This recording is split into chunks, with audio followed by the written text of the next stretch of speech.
I really don't remember if I saw a video on SMT4 around the time it came out, or if I just slowly started to hear about it more after I got into the series. But regardless, when I did, I was interested to play it just because one, I really like turn-based games, and the other is that I started to get into the series, as I mentioned, with the Persona games. And as soon as I was able to, it ended up being one of the first 3DS games I ended up playing and finishing, along with being the first mainline game that I played. And with that, I think it's a good time to get into the topic of the video, and the first thing I like had to be the gameplay. This does use the press stun system from say Nocturne and Digital Devil Saga 1 and 2, but I still think it works great here. It does play more like Nocturne in where it has a 4-man party instead of having a 3-man party from Digital Devil Saga 1 and 2, but regardless, it's still snappy and I had a lot of fun with it, and each action still has some weight to them. Another part of the gameplay that I really liked is how you get skills, because in this one you actually get to transfer them from demons, and when you get the same skill numerous times it actually does get stronger. You can also dump stats into whatever you like a few other SMT titles, but I still think it's a nice addition here because you get to have some build diversity. The song list here is also fantastic with a lot of standout tracks if you ask me. Even if this was one of the few games that Soju Meguro didn't compose, I think a lot of the tracks still really sound great, and I don't really think it matters because the composers for the game still did a really great job here. And some of the songs I actually ended up really liking was Battle A1 and 2, the mini boss theme, the main boss theme, the Black Market theme, the Domain boss theme, and of course the Tokyo theme. And honestly, even though this was limited to the 3DS specs, and for me, I actually play it off of 2DS for the most part, I still think it sounds amazing. I also love the game's graphics, both in the 2D areas and the 3D ones. And save for the 2D ones, I actually really like the sprites for the demons and the humans because I thought they looked pretty cool. And even the overworld map in Tokyo, and when it becomes a desolate area, I thought looked pretty nice. And then we also have the 3D areas where I thought they were fun to explore, and at least they look pretty good for the 3DS. And for the cutscenes, I actually thought, again, a lot of the different facial expressions and just how it moved, and just, again, the art that was in it was amazing. And for the bosses, I thought they looked pretty threatening just because they were massive and they looked pretty detailed. And on the bosses, I actually really enjoyed them because they were really fun to fight. I also do like how in quite a bit of them, you actually do get a question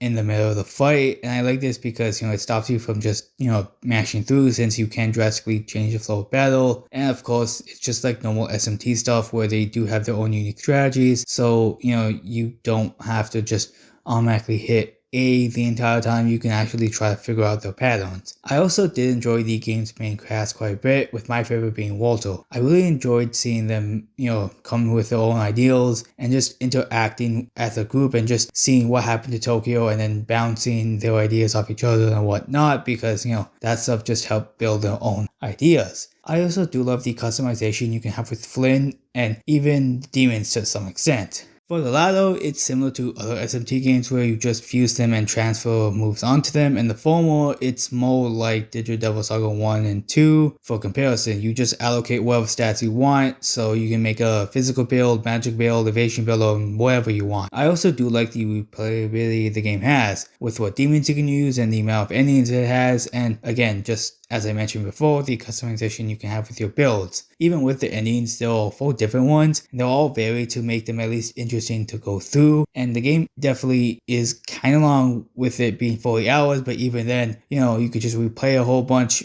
and just create a different build or just see the different endings as I just mentioned. There's a lot to love about SMT4, and I definitely do think it's one of the best JRPGs on the 3DS, and this definitely has to be one of my favorite Megami Tensei titles. And despite only being, again, on the 3DS, I feel Atlas really tried to make it feel like a console game, but brought to a handheld. And even then, I still have some issues with the game, sadly, and one of them is how annoying the overworld encounters are. And from my experience, the ones in the 2D areas are annoying because I feel like they're way too fast, and unless you run in the other direction without turning, it would catch up to you for the most part. And in Tokyo, there are a decent amount of turns and it can get annoying fast, at least it did for me. And in the 3D areas, trying to attack them was kind of annoying because I felt like there was a delay when hitting the attack button, along with the timing being kind of weird, and even after finishing a playthrough, I wasn't 100% used to it. Something relating to the main cast, and I really don't like how they are in battle. When you are with all the characters, every battle starts off random, so say if one battle you start off with Jonathan, the next one could very much be with Walter or Isabu. And I find that really annoying because say if you're fighting an encounter that is resistant to whatever element your party member uses, you're just out of luck there because they can't really do much. And I know it's the same thing with the demons and Flynn, but you can manually change your team around so you could just avoid that. The AI partner can't really do that, so it's more annoying. And they are controlled by an AI, so again, it's even more annoying. So say if you fight a boss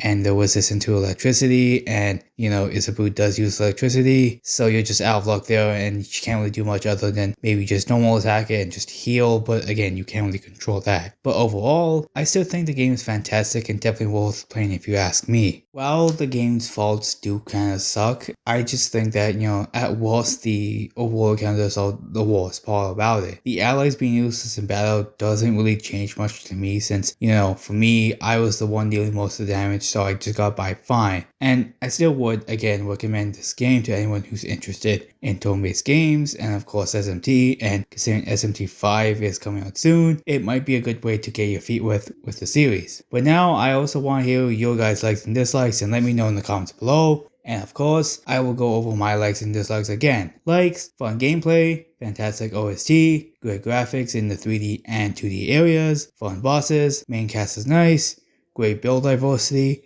and good replayability. Dislikes, overall encounters are annoying, and allies are almost useless in battle. Thank you all for watching, and see you guys later.